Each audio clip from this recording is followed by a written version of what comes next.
Hi, I'm Dr. Gemma, and welcome back to Cognitive, the Knitting Psychology podcast. Cheerfully and somewhat irregularly in business since 2008. Segments today may include what's on my hooks, needles, and spindles, a strategy, something I really like, put a lid on it, oh shoot, and blather. So sit back, put your feet up, pick up your knitting, crocheting, spinning, weaving, or dyeing, or any other yarny thing you're doing, and get ready to enjoy.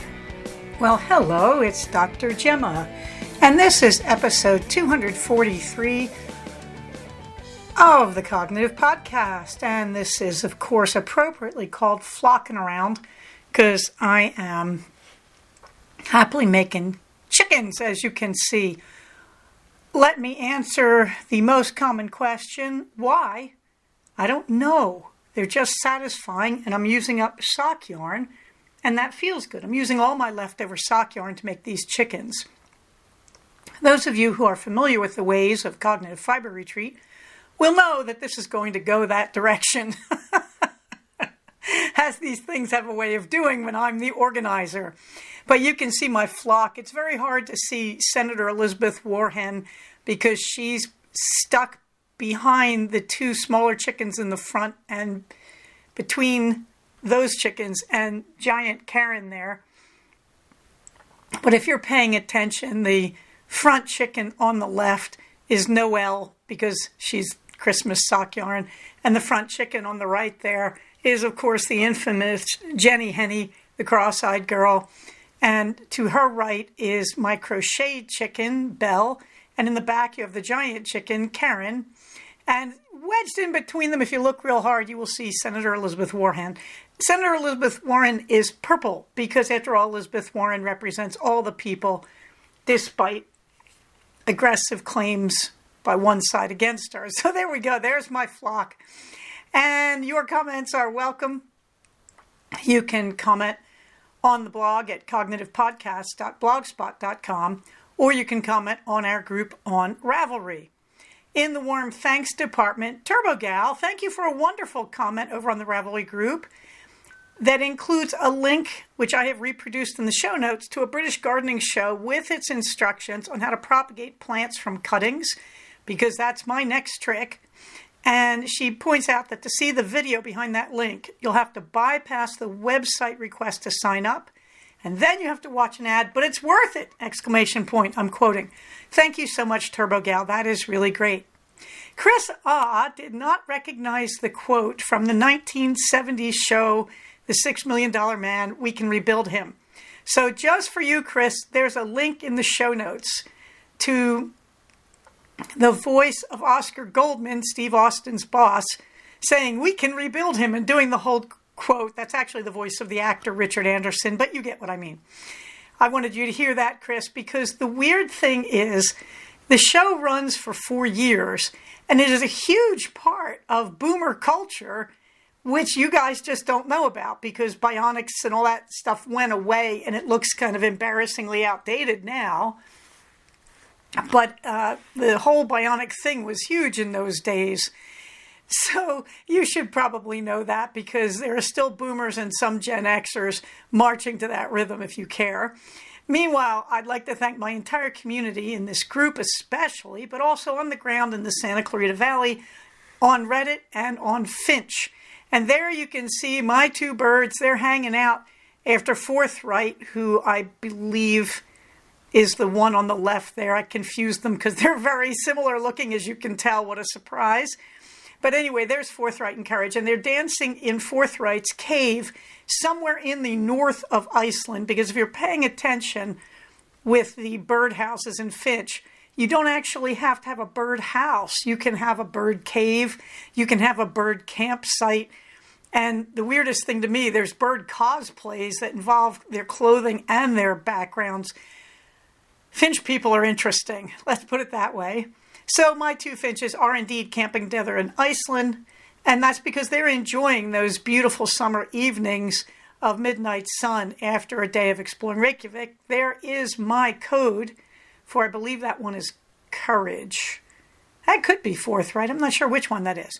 At any rate, hooray! I'm working on CFR 11 at last. It has not been without its bumps in the road. We have a hitch right now with the hotel. The hotel, I am not renting the Valencia room, but our two vendors, Oink Pigments and Laser Sheep, have confirmed that they will be there. And they are aware that we're not having that big space. They're going to vend from their rooms. So this is all good. Meanwhile, we have $179 a night is their price for the rooms, but I have to guarantee 25 people per night. And so I have not signed the contract until I know we're actually going to sell that many rooms, because otherwise they're going to charge me for the difference. And I'm not going to do that. So I have to have a little talk with their salesperson. We lost Jason, the guy I worked with for 2 years quite successfully. I have to have a talk with the salesperson because I just can't afford to do that. That I can't afford to be responsible for the difference here. And I'm a little disgusted because I'm offering to sell a hotel that does not fill up on the weekends. Everybody talks about how empty that hotel is. And yet they're going to try to make me pay when I'm offering to put 25 rooms out on a weekend that they will not sell the rooms anyway. So after I have that nice little talk with them, and of course being easily intimidated and shy as I am, I'm sure that will be an interesting discussion. I do plan to use that hotel one way or the other. Now, things you should know. You're not paying for my room. I have decided that because these retreats are now easy for me, all I have to do is find a hotel, give you a link, and call the vendors. You know, the planning now is really, really easy. The execution is not. I need Loretta 1031 as my right hand. I definitely always need help making this happen because you need more than one person on the ground. Now, this also is denying the fact that I've had a lot of other help. Steffi, Joe, Peachy, Smidgen, there've been, Jasmine, when the years they've been there. There's always been backup people. So I'm very fortunate in that. But arranging this is no longer a big thing. So I don't really feel like I should have you guys pay for my room. So I'm paying for my own room. So this is not part of that. Okay? And the way it's going, they said, we'll give you extra bonus points because I'm a member of their frequent flyer program. They really didn't last year. They really didn't. I don't care about any of this. What I'm looking for is the hotel we can all afford that has decent common space and a pool so we can all work out in the open together. And this one does have a great lobby for that. And it's affordable. So, right now I'm negotiating with them and I don't see myself changing hotels. So as far as I'm concerned, we are going to be at that same Marriott Courtyard. There is a link in the show notes. It says all info is right here. The here is in blue and it's underlined. That's the link. Go there. You will end up on the information thread on Ravelry. Okay, so we're still using that same hotel regardless of how this works out, but I can't guarantee the price right now. I'm still in those negotiations. It's okay. It's only July. You can call and tell them you want to reserve. But here's what I really need. I need you to start telling me. So what is the cost of the retreat right now? It's $10 via PayPal to Dr. Gemma. And there's the email in the show notes, gemmadw@yahoo.com. And you PayPal the money to me. And please let me know if you're spending any night at the hotel, because this is very local too. We have a lot of local people coming in. What is that $10 for? To be honest, I don't know right now. So that $10, frankly, if I don't spend it, I'm going to refund it. But it's only $10. We still have the upper limit of 50. So the most that's going to be here is 500. And the 500, I will I will do what I always do. This is a not-for-profit. I don't make money off this, and you're not paying for my room. Because I do not want to deal with the IRS. So I do keep the books on CFR. And so what will happen, the 500, it'll go back into the retreat. which means at this point it will pay for things like if we need tickets for raffles, whatever. And it will also buy us a few skeins of yarn from our vendors, which will be raffled. That's how this is going to work. So, it always comes back because I don't really want money from my listeners. It's nice when you guys, buy me a coffee and all that, and it pays for a month of the show on Libsyn and all that. That's lovely. But I don't want CFR to be a moneymaker for me. After retirement, we'll talk if it's still going. But right now, I got 2 more years working. I'm on the 26-month ticker as we speak. So no, we're not going to do that. The other thing you need to know, we don't have classes. Now, that's okay. I will always teach anything I'm asked to teach. I can talk about mindfulness. I can talk about thought stopping and self-distraction to help you if you have obsessive thinking. I can talk about hypnosis, clinical. I can hypnotize everybody. I can do all these things. There's no clinical risk there. You can't hurt anybody with these things. So, I can do all those things. You guys can have what you want, but you need to come forward. So please register. Also, because I am not giving the vendors a space, I am not charging the vendors to come. So they can just come. There is no fee. And that means, yes, they're vending out of their rooms. That means, no, they're not giving us 1 skein of yarn each, because really with the $10, I can buy that. So, let's do it that way. And I'm not really giving them a whole lot to be there except a place to sell their stuff. So it's kind of an equal-handed trade-off. So here's the down and dirty on CFR 11. There is a link in the show note with the information, including all the hotel information. Okay. We do not yet have classes. I will undoubtedly lead a class if people want a class. This is the casual CFR. We're just going to sort of relax and be together and have a good time. That's what we're talking about. Will there be classes? I hope so. Wow, I'm out of breath. I can't guarantee the room rate, but if I get 25 people on Friday night, seems to me we'll get the 179. If I get 25 people both nights, bonus points, Friday and Saturday night. Last year, most people did not want to spend Saturday night there. So I do need you to sign up with the $10, and I need to maintain that list, and I do need you to tell me which, if any, nights you'll be staying at the hotel, because that will affect the price of the hotel. Payment is always due at the time of registration. This is not refundable. That's not true. I have refunded in the past for various smaller issues, not the full price though. You can sign up right now. I don't care if you've never come to one, you can sign up right now. If you have come to one, what you get is if you've ever have attended a CFR, let me know. That means you are in. That if we get 60 people and I can only take 50, we're going just down the list in order of sign up. And if you've attended, you're in. Unless 60 of you who've already attended sign up, and then you know what's going to happen. We're going to have 60 people at CFR. I've never had that problem. That's why I'm not worried about it. And also a significant number of my former attendees have simply aged out, moved, whatever. So, bring in your new friends. We're excited to do it. As you can tell, the format is changing. That's all great. And it's not a problem.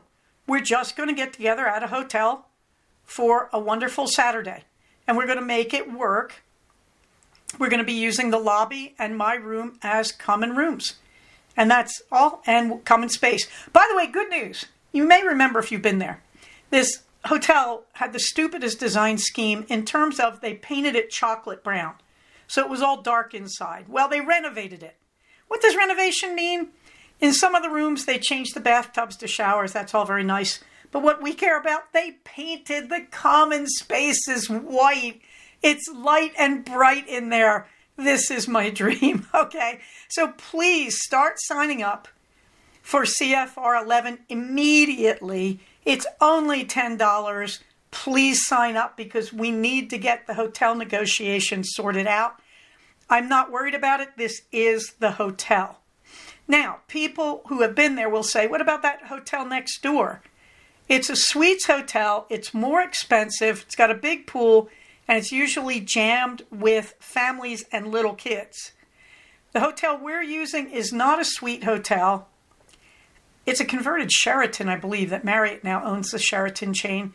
And because of that, it's quiet. What they tend to get is weddings on a Saturday night, but they don't even get those. Our first year, we had a wedding in the building with us. We didn't notice it very much. Last year, last year there was a family reunion there. But this hotel is the quiet hotel of the two. However, if we have problems with this, I will look at moving it to the other one. But so far, I don't like the one next door because they did a bait and switch on me in the first year. They tried to give me one deal, and then when I started signing up, they drastically increased the prices when they gave me their contract, so I don't really trust them. All right, having said all that, what is on my hooks and needles? I finished Emotional Support Chicken number 5. That is Noelle. As you can see, she's leftover holiday yarn. Noelle is happily modeling there on the page. You can see a picture of her. She came out really nicely. I understuffed her a bit, which was just an experiment, and it worked out very well. But I'm just now, as you can tell, pretty attached to this pattern. By the way, I forgot to say, CFR, I'm sorry, I'm going to circle back for 1 second. Mini skein exchange, if you'd like to do that. Yarn table. Anybody bring yarn you want to get rid of? Yarn swapping. We're going to do that. We will have, some raffles pretty obviously. And we don't have a charity right now because Mother Bear folded after many years of loyal service. So having said that, let's get back to what I'm finishing. Okay, so there's Noelle, my finished 5th chicken. It's true, I'm working on the tummies of 2 more chickens. I like to make the little pieces, the tummies, the wattle, and the comb before I make the big piece that is the main body, because then it's really nice to just whiz through sewing it all together. Why I don't make the big piece and then make the tiny pieces, like they suggest in the pattern, I got no explanation. In the stash toss, 56 skeins in, 28 out. I do count each yarn chicken as a skein of sock yarn, even though I'm getting rid of scraps because they take up space in the stash. So that works out well for me. I have not been working on my bigger projects. I mostly have been crocheting the second panel of the alfresco, which is now not an experiment. This is simply 2 rectangles. This is a pattern from Make and Do Crew. You make 2 rectangles and you seam them together at the shoulders and along the sides. Sure, I could have crocheted in a circle around the body and then left armholes. I've done that one too. I just wanted to try it this way because I'm experimenting with, is there a fast, easy summer crochet project that will use up lighter weight yarns or cotton yarn? In this case, for the alfresco, I altered the pattern somewhat because it is for, I think, a sport weight. And I am using a worsted weight cotton that I bought at the little knittery over in Los Feliz when I started my yarn crawling on my own. And it's very nice yarn. It's heavy. When you make a summer project in a worsted weight, you're going to get something heavy here. That is one reason for this pattern, that I don't want anything with sleeves. I really just want a shell to use up that yarn. The yarn is gorgeous. So there you go. Meanwhile, I am still ironing fabric that I bought at Joann's before it closed. I keep saying that I have finished ironing it. I have not because I keep finding more of it. I did a really good job. That's all I can say. I really bought up a lot of good fabric at Joann's before they closed. I didn't realize how much I bought. I was also tossing the stash this week, which was, I was going through all my big 20-gallon or 28-gallon containers that usually I used to keep yarn in.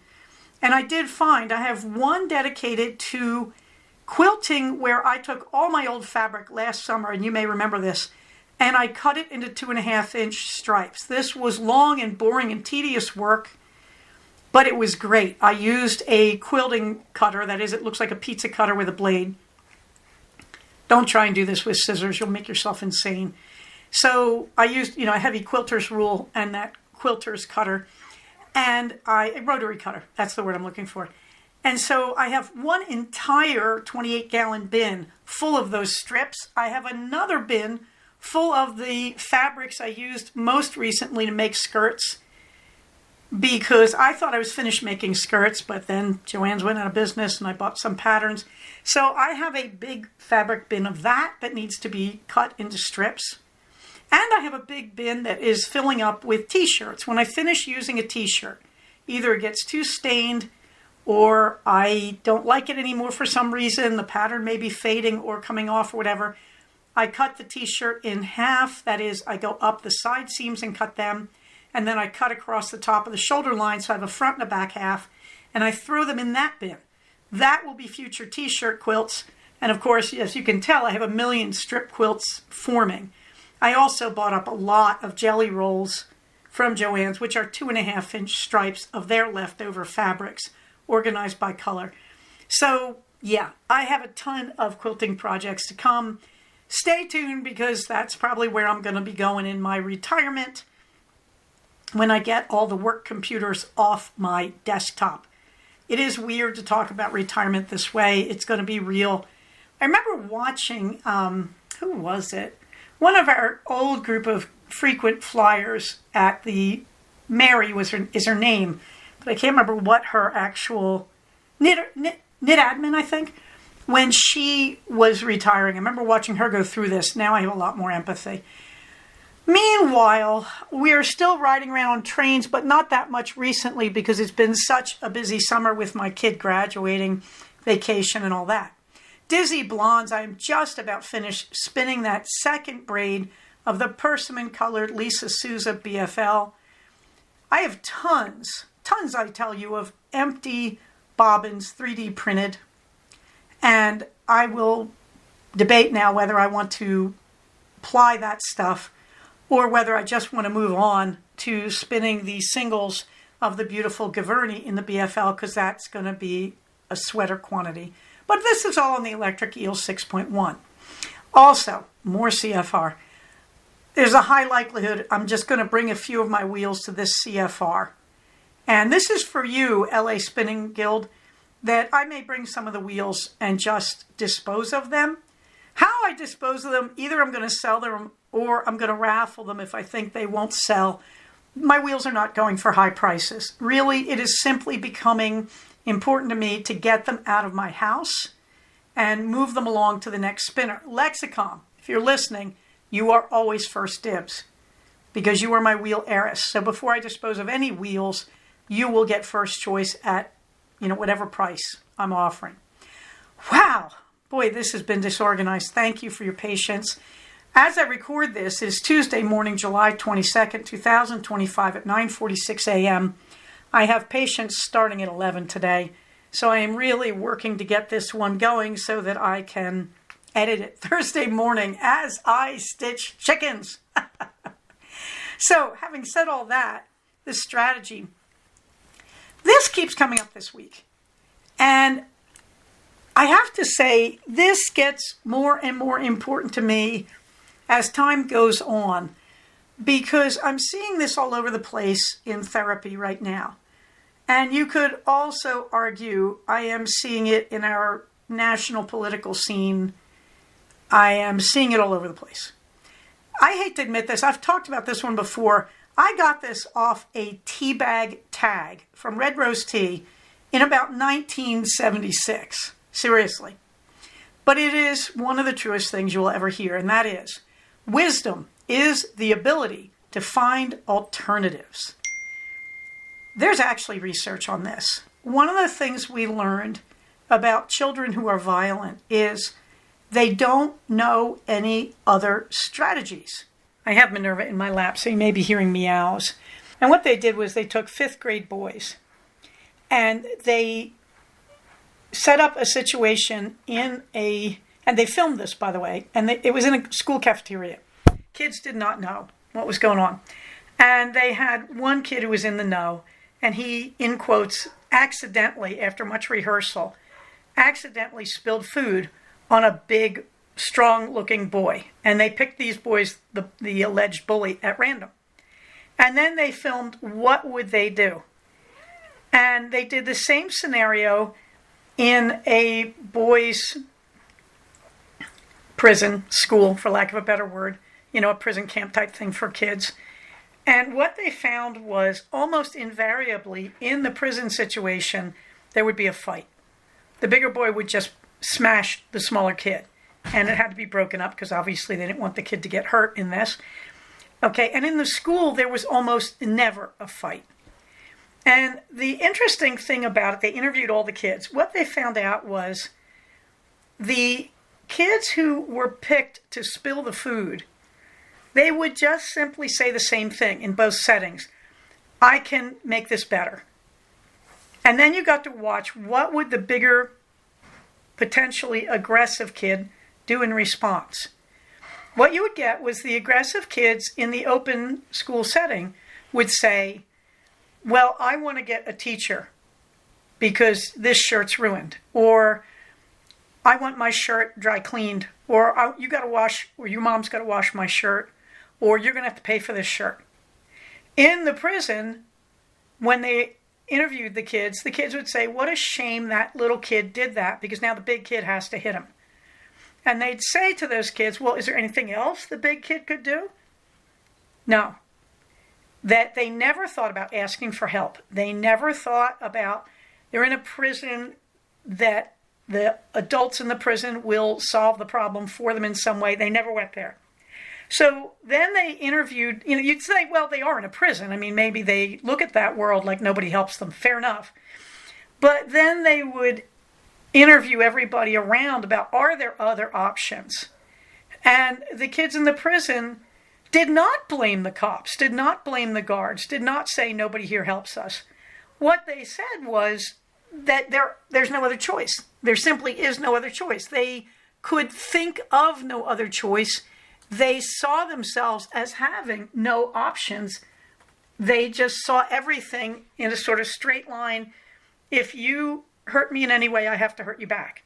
And what they found was that in an open setting, those kids had options. They were able to problem solve. Often you'd see the bully kid would say to the kid who dropped the food on him, well, what are you willing to do about this? Like they would try to enroll both kids in finding a solution, or sometimes they would ask the kids around them for solutions.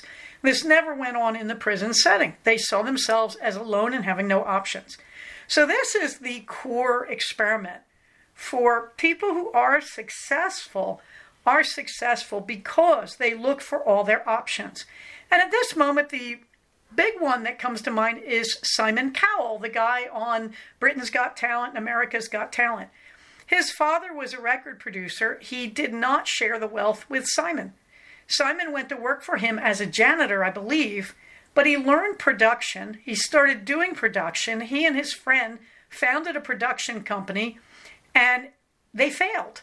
And he ended up at 30 years old living literally in his mother's basement. And he had to start over. And you never hear him talk about that anymore because he doesn't need to, because he found other options. Okay, so there is an enormous strength in being able to sit down and calculate what all your choices are. Wisdom is the ability to find alternatives, to find all the options. And this is what you see people fail to do in anger management, anxiety management, and depression management. One of the things when I worked in the prison that they drilled into the prison cops in the in-service trainings was about suicide, because prison cops, not surprisingly, have a high rate of suicide attempt. And all the cops would recite this to you if you talked about suicide, including if an inmate said, I'm going to kill myself, the cop would just respond with the tagline that was drilled into him. And it was a great tagline. And it is, suicide is a long-term solution to a short-term problem. That is another version of wisdom, is the ability to find alternatives. What they're really saying, these are short-term problems and they can be solved, all right? And so you see this over and over again, that you get a lot of people who come in to therapy and they're failing at something, and they give you all these reasons why they must fail, capital M, capital U, capital S, capital T. And part of the job in therapy, that's called rigidity, and everybody is in therapy because they're rigid in some way. Anybody in therapy has one area where they are being rigid in their thinking. Part of what I do for a living is help people back off and look for a middle ground, look for their options. What are your other choices here? And everybody needs that help sometimes. I don't want to say, well, so, all my patients are severely mentally ill, because they're certainly not. I'm in outpatient private practice. Most of my patients are just normal people getting by, and they got stuck in one area of their life. And we try to help them unjam that. But it's always going to be the same. Whenever you have a problem, you have to find the solutions. Hey, Gemma, what works against that? What works against that is escalated emotion. When you are in a panic, when you are anxious, when you are angry, when you feel hopeless, your emotions are escalated. What does that mean?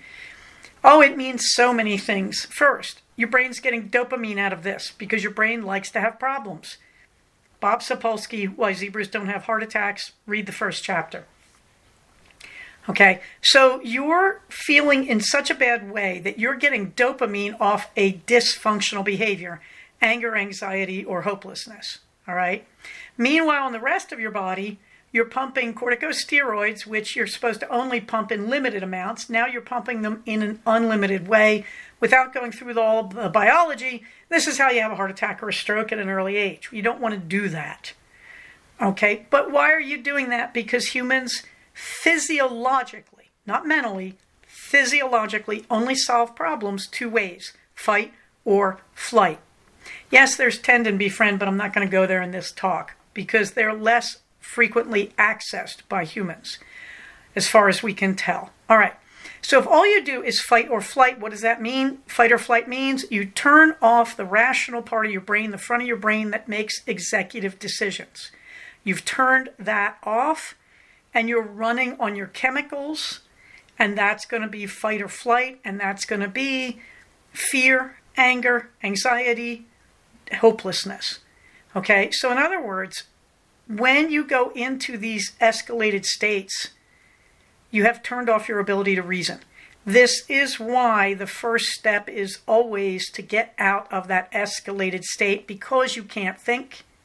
You can't think, so you can't find your options. Hey, Gemma, how do I get out of the escalated state? Oxygen. You breathe. Rule of thumb. Start taking deep breaths, which may be hard to do, but you have to try. Get yourself to a safe place and work on the de-escalation. Bonus points, if you're in an argument with somebody, you tell them you'll be back. You don't just walk away, because that can escalate them. You say, I, not you, you say, I am not able to do this right now, so I'm going to take a break, and I'm going to come back in this many minutes. And if you come back and you're still escalated, you say, I'm sorry, I'm not there yet. I really want to work on this with you, but I'm going to take another break because I really want to bring myself down to a calm state. Calm state does not mean totally without some form of anxiety or negative feeling. Okay, you can be mildly anxious or mildly depressed and not be escalated. But it's when you're in that full-blown state, you're not going to find your options. You're not going to be able to use your ability to find the alternatives. So the strategy is, wisdom is the ability to find alternatives. Little footnote to that would be, if you can't find alternatives, it's time to de-escalate yourself. Oh, shoot. Well, last Saturday I went nowhere because it was the Woobles birthday bash, and I was supposed to have a Zoom call with a bunch of Woobles friends. That did not work out because one of them basically hurt herself at the bash. So, got into it a little too much. There was just too much going on, too many crowds, too many stares, and all that sort of thing. However, we all, gave each other love, and good things happened there. And the pattern is cute. It's a cupcake with the original Wooble Pierre sticking out of it. I think he's got a candle in his head or something. I haven't made it. I'm not that excited. But I used Saturday as a craft and catch-up day, which was nice. This is how I finished my latest chicken, Noel. So that was very, very nice. Sunday, I had 2 fantastic phone calls with my chums, and I'm not going to go into them. I'm not sure how they would feel about me going into it, but I was really, really happy because they're both in the multiple hours category, and it was just so great to catch up with these people. So, of course, I did what I do at a moment like that. I went to Barnes & Noble, and I took pictures of all the books I want to buy. But I bought toys, it's true. I bought a little change purse with the Moomins on it. And bonus points, I found a book that is the second volume of the collected Moomins comic strips. It's about half and half between the original Moomins artist and her son. You can really tell the differences in their style. Tove Jansson, I hope I'm pronouncing that correctly, the original Moomins creator. Her stories are usually about family love and tolerance. Her son Lars writes a lot more political stuff in the Moomin metaphor, and those are fun in a different way. They're very, very smart. They're very, very wonderful. So I'm happily reading the Moomin book. Meanwhile, what about your running, Gemma? Well, finally, Monday morning, yesterday, I woke up with no pain in my right foot for the first time in about 3.5 weeks. I was going to run this morning. I just overslept. What is meant to be is meant to be. I'm looking at my right foot now. It looks pretty normal. I've got a little bruising at the base of the big toe and the second toe, which is odd because it was the right side of my foot, the outer edge, the little toe that I jammed. But it's just where everything is, the way it bled under the skin and all that. So that looks like it's good. So hopefully I will be telling you good running news again, which is nice. Meanwhile, I continue to carry the link to donate any used running or tennis shoes. These people redistribute the shoes to poor people in other countries. These are good charities because Americans, particularly if you run or you walk or you hike, once you blow your shoes out for your purpose, they're still very usable, just not by you, because they won't work with your foot contour. So the shoes don't need to go to a landfill. We really do want to give our exercise shoes on to people who will use them. Meanwhile, upcoming, the Mountain Gallop in Tehachapi, August 16th. Stay tuned, kids. I've still got the better part of a month, so I'm not too worried about it. I've got about 3 weeks. In the fluffy books, I am listening to the end of My Calamity Jane as I craft. This is a book that goes on too long. I have to say, it is rewarding, much more rewarding than you think. They keep pulling really good rabbits out of their hats. This is in the Janies series, or the Lady Jane series. They have, I think, 6 books in it, 3 Jane books and 3 Mary books. I have started on the Marys now. I like these books. I like these authors. What's really clear, they have 3 in each series. It's pretty obvious each author came up with an outline. And then each one gets a book. And then in each book, there's 3 major characters who are carrying the narration. And each author is writing their character. So it's a very interesting way to write books, and they're very successful and very witty and funny. My Calamity Jane, not so much. It is surprisingly rewarding, but it's a little torturous compared to the more narratively economical My Plain Jane and My Lady Jane. The authors give discreet nods to their other books in these books, which is fun. It's like an Easter egg. So I am working my way through My Imaginary Mary at Night. The other 2 in that one are My Contrary Mary and My Salty Mary. And I'm pretty sure My Salty Mary is going to be the same author as My Calamity Jane, because she seems to like redoing little-known historical characters. It's a fun series. They're not very, spicy in terms of sex and all that. None of that. So in that sense, it's young adult, but these are really just fun books. Something I really like, I owe this to one of my patients. There's really 2 things I like. One is one of my patients pointed me to the beauty products. Yes, I said the beauty products. Me, Dr. Gemma, allergic to everything. The beauty project of House of Joseon. I do not know how to pronounce it, Korean word. These are Korean skincare products. She pointed me to the Apricot Blossom Peeling Gel. I have the link in the show notes to their website. You don't have to buy it through Amazon, in other words. I really like this stuff. I was having a problem with dead skin on my nose and upper cheekbones and just could not solve it. This stuff makes it peel off really nicely and moisturizes your skin. So I went a little crazy, and I also bought their tanning lotion SPF 40, which I'm using as a moisturizer because I do live in Southern California. I'm always in the sun. And they have a 2-pack of an under-eye serum, and I've been using that. I'm really happy with these things. My skin feels good. There's not perfume on them. Just really nice, light summer skin products that have been helping me. Also, somewhere on Reddit, I found there is a British TV show called Animal Watch. Very commercial, kind of low budget, but They did an episode on the national dog of Norway, Norwegian Elkhounds. Okay, things you don't know. My first dogs were Norwegian Elkhounds, and I bred them, and I trained them, and I showed them. Having had German Shepherds and Newfoundlands and Collies and a few mutts, yes, quite a few mutts, and one Shetland sheepdog. I've had sensational dogs. The best dog I have ever owned was that first Elkhound, the legendary Click. I say legendary because even the Journal of the University of Pennsylvania Veterinary College wrote an article on Click. She was a super dog. Elkhounds are the best. They are completely versatile. They will do everything. They will herd. They will protect. They will guard your home. They will hunt. They are an amazing breed, but let me tell you, they are not for beginners. And you have to have open space for them. They are absolutely fearless. I am talking about a 40-pound dog that will hunt a full-grown moose without fear. I have never met another dog like these dogs. But I don't recommend them unless you have a lot of open space and a lot of time to train them. And having said that, my favorite all-rounder dog, when you don't have that, is a German Shepherd, but even German Shepherds need a lot of space and training. The nicest dogs I've ever worked with, like simply the sweetest personalities, are Newfoundlands. Again, they're huge. So, takes space, takes grooming, whatever. Elkhounds certainly take grooming. But I am here to tell you, if you ever want to see Elkhounds, go look at the link under the best dogs that I have in the show notes if you want to see them.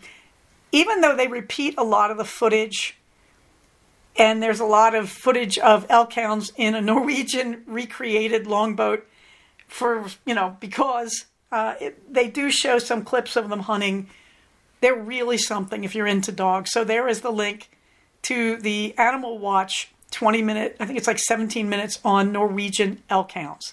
Fabulous, fabulous dogs. And it's so funny. It was like looking at a boatload of my dear old friends. I can't even explain it. Once you've seen an Elkhound, they just hit that chord in your heart. Meanwhile, my Project Proton, yes, you can get the back episodes for 141 to 180 of the original series of Cognitive. They are in a compressed format. They are up, and they will be up till the end of this month. And hopefully next month I will get from like 181 to something like 200 to 20. I think there's about 240 of the originals. I don't have much for put a lid on it. I'm still carrying the Ketorade recipe, and that'll have to keep you going because I didn't get a chance to do a tea tasting. I do have some tea tastings to do. Oh, yes, but what I need to tell you is I bought a Ninja Creamy. What is that, you say? It is a multi-purpose maker of various cold foods like ice cream. I bought the base model, which is about $250. It makes ice cream, light ice cream, gelato, milkshakes, and it also has a special cycle for mixing things in like chocolate chips or cookies or whatever. I love this thing. Why did I buy it? Well, I did have an ice cream maker, but I can't eat most ice cream. Even the keto ice creams like Rebel make my sugar go high because I can't tolerate sugar alcohol. So what's a girl to do when she needs ice cream? Well, the keto community all have Ninja Creamies, and they experiment a lot. And I have too. But the starting point is you can use it to make a keto chow shake into ice cream. So if I'm eating a keto chow shake, I can do the exact same shake, pour it into this thing, freeze it overnight, and then run it through the creamy. So I now have ice cream again that I can eat. I've been pigging out. This thing came like 5 days ago. Seriously, I'm having an average of 1.5 pints a day, and it doesn't matter because it's just a keto chow meal for me. Whether I drink it in its normal form as a milkshake with, like a light shake, a protein shake, or whether I make it into ice cream, it doesn't matter. Same ingredients, so I can enjoy it as ice cream. But I did start experimenting with tea because my husband pointed out that he loves, and I love, green tea ice cream. And also we've had rosewater ice cream. So there is an enormous potential to experiment, and the creamy recipes so far, I have not found a tea ice cream for the creamy yet, but I have several experimental versions that have worked really well. And of course, I spend my summer making iced tea nonstop. I make it in my pint jars from my canning days. And all I do is I put a bunch of tea bags, or I put loose tea in a tea strainer into the jar, and I let it sit for 24 hours in my fridge. So, up the amount of tea bags you put in it to get a really concentrated version, add some sweetener, mix it with cream, freeze it, and put it in the Ninja Creamy. This is going to be the basic recipe. So I'm working on the proportions. I already made a pretty interesting cinnamon tea, I think. I'm not sure what those flavors were. They were just some extra tea bags, so I threw them all in a bottle and said this is to experiment with. And my original version was too much tea, too little cream, so it came out as a sherbet. So, yeah, I now know how to make a sorbet or a sherbet this way. And I'm just going to work on, can I up the creaminess to get it to be an ice cream? So this is the Ninja Creamy. Link is in the show notes. You can buy it directly from the Ninja people, who will be happy to bombard you with all sorts of ads every day in your email. And that's okay. You agree to that, you get 20% off, and then you just block them. Because I have all the appliances I think I want for the rest of my life. So there you can see a picture of 2 of the ice cream pints. The one on the left is a vanilla shake. The one on the right is a chocolate malt shake. These are both keto chow. And you can tell I've got 2 pint jars behind them. I would buy extra pint containers. This is what you use to freeze the servings of ice cream in. There is also a bigger Ninja Creamy that uses 1.5 containers and has even more functions. I'll be honest, I think that's just a waste of money for my purposes. But by all means, go and look at it if you're interested. Meanwhile, you notice, yes, I'm trying not to use Amazon. And we continue to carry the phone numbers for the Trevor Project and for the Canadian helplines for LGBTQA plus people. Because we don't kill our people just because they're different. This used to be the land of the free. Remember that part? Okay. Meanwhile, community resources, you can see the books I've used, the things I buy to support my knitting, skills and techniques. You can also find the phone number by the University of Southern California law students. That is to help people change the format of their immigration hearings so they don't have to show up in person in court. So they're not being trapped by ICE for, trying to obey the law about immigration. And you can see a reference to the ICE Block app on your phone to find out where ICE is haunting your house this week, and also how to report if you see ICE in the neighborhood. And it has a brief summary of your rights if ICE starts harassing you. Pretty exciting this week. So, I would just say use your resources. There is the calendar for events in the Santa Clarita Valley related to fiber. And there is my calendar of vacation days and races. Very exciting, very exciting.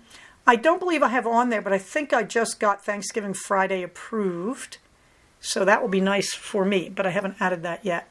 Okay, CFR 11, of course, one last reminder, October 11th, 2025. Minerva gets the last word. Minerva is not a happy camper. Minerva's last word is, she put me on a diet. She is not happy at all. Now, what did I really do? Minerva's overweight. She is a big cat, and the vets don't usually take this into account, that she is a large-sized cat.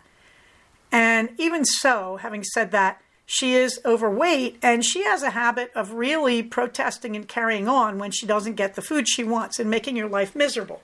I could tell you this because last night she did wait for sunrise. About 5:30, she jumped on the top of my dresser and threatened to knock things off if I didn't get up to feed her. What did I do? Well, I decided that she loves kibble, and I've tried high-quality foods and she won't eat them. I finally found a high-quality food by a company called, I'm glad you're sitting down, I, like I love you, I, and love, and you. All it is fish and broth. Okay, she does eat it, but She was eating a little bit at a time, but she keeps wanting to go back to her kibble. Why do I not want her on kibble? It is nothing but carbohydrate. Yeah, that's right. I put my cat on a keto diet. That's what I'm telling you. We're really in a stress phase with it, but she is eating it. So I've cut back on her kibble, and I'm giving her more of this. Yeah, she ate it for like 2 days. Currently, she's on strike, not eating the canned food, the fish food. We will just have to see. I am trying to let her get hungry, but she is disgusted with me about this. And all I can tell you is, Minerva's last word would be, I can't believe she put me on a diet. What's her problem? Well, I've been on one for years, so I think everybody should suffer with me. No, but I do think that this is, by the way, all fresh caught fish, wild caught. These are little teeny cans, and they cost about $1 a can, but one can is lasting me 3 days with her. I only give her a tablespoon a day because she won't eat more than that. So we're trying it. Yes, the kibble is cheaper, but no, it is bad for her health, and she really is just too much cat right now. Having said all that, please remember we are a community, and when we preserve the safety and dignity and health of the community, we are preserving all those things and the rights of the individual. Having said that, everybody, stay safe, take care of each other, and I will talk to you soon. Bye-bye. So we have come to the end of another episode of Cognitive. Please do not use this podcast to diagnose yourself. If you think you are having a mental health problem, please contact a licensed mental health professional. Show notes for these episodes can be found at cognitivepodcast, all one word, .blogspot.com. Episodes can be found at iTunes under the name Cognitive Podcast, but also can be found posted next to the show notes on the Blogspot page. Thank you so much for listening. Everybody, stay safe, take care of each other, and I'll talk to you soon. Bye-bye.